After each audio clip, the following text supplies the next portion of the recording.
the effect.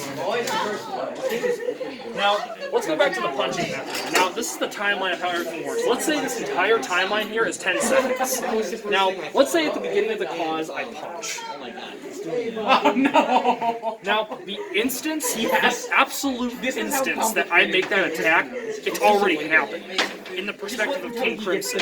Like, if I even think about doing it, it'll appear to King Crimson in his own perspective.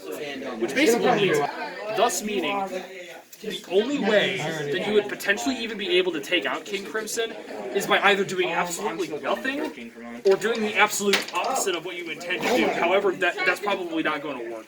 Now, let's say this is a universe where plot and devices don't exist. So no Requiems, no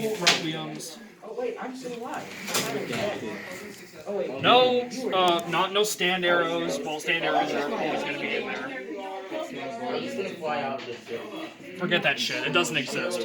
Now, let's say, theoretically, the only way that you could beat King Crimson. Well, like I said before, you could just stand around and do absolutely nothing until somebody dies of dehydration. Now, let's move back to the timeline. Let's say you want to punch him and it's already happened.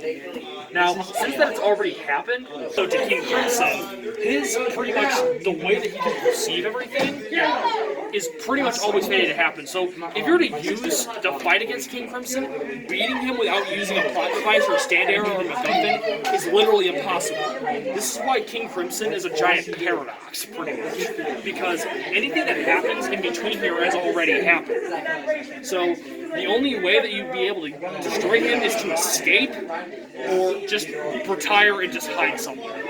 So theoretically, King Crimson is impossible to defeat. And this is even